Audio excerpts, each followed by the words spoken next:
Assalamualaikum warahmatullahi wabarakatuh. Kita lanjutkan kajian hari ini, lanjutan fenomena bunyi ya. Kemarin kita sudah belajar kecepatan, kemudian sudah belajar mengenai resonansi ya, dan sumber-sumber bunyi. Kita lihat hari ini adalah bunyi bisa dijumlahkan, atau istilah kerennya adalah interferensi bunyi. Eksperimennya begini. Bayangkan kita berada di antara dua sumber bunyi, ya. Anggaplah sebelah kiri musik rock, sebelah kanan musik dangdut, ya. Anggap frekuensinya sama. Di sana berbunyi nada dasar C, di sini pun berbunyi pada nada dasar C. Nah, kalau kita berjalan di antara kedua sumber bunyi tersebut, maka bunyi yang sampai ke telinga kita akan mengalami interferensi atau penjumlahan, ya. Nah, di sini penjumlahan atau interferensi bunyi nanti terbagi dua. Yang pertama akan terjadi interferensi maksimum. Interferensi maksimum ini menghasilkan bunyi yang keras atau bunyi yang kuat sampai ke telinga kita.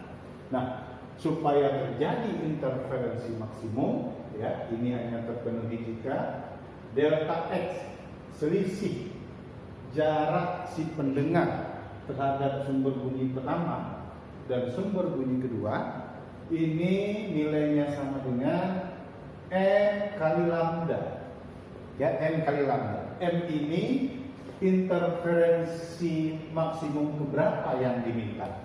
Kalau diminta interferensi maksimum pertama, ganti M-nya 1. Kemudian interferensi maksimum kedua tentu 2, 3, 4, 5, 6, dan seterusnya. Nah, inilah syarat agar terjadi interferensi maksimum. Kemudian, agar kita menginginkan terjadi interferensi minimum, nah dalam hal ini interferensi minimum tentu lawannya. Kalau interferensi maksimum bunyi yang keras, maka interferensi minimum akan dihasilkan bunyi yang lemah. Nah, di sini terpenuhi jika, ya, selisih jarak antara si pendengar terhadap kedua sumber ini merupakan M dikurang setengah dikali dengan lambda.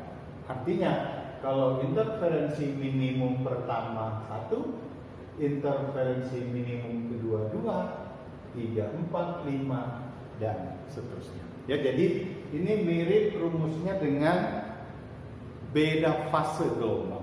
Jika sefase bunyinya keras, tapi kalau berlawanan fase, kelipatan setengah, 1,5, 2,5, maka interferensinya akan minimum. Baik, inilah penjelasan tentang interferensi maksimum dan interferensi minimum.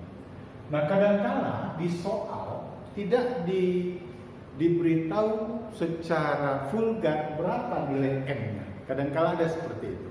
Nah, misalnya gini, seandainya ada narasi di soal, hitunglah interferensi maksimum terkuat. Ya, nah kalau ada interferensi yang paling kuat, ambillah nanti M-nya sama dengan 1.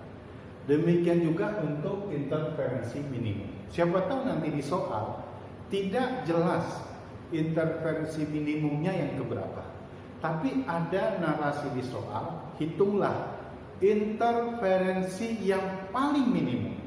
Maka kalau dikatakan interferensi yang paling minimum, kita ambillah nanti nilai N-nya berapa? 1. Baik, inilah mengenai interferensi bunyi. Saling menguatkan interferensi maksimum, saling melemahkan interferensi minimum. Dengan catatan, syarat menjumlahkannya mirip dengan gelombang. Bunyi tersebut harus koheren, artinya frekuensi, amplitudonya sama dan arah rambatnya berlawanan.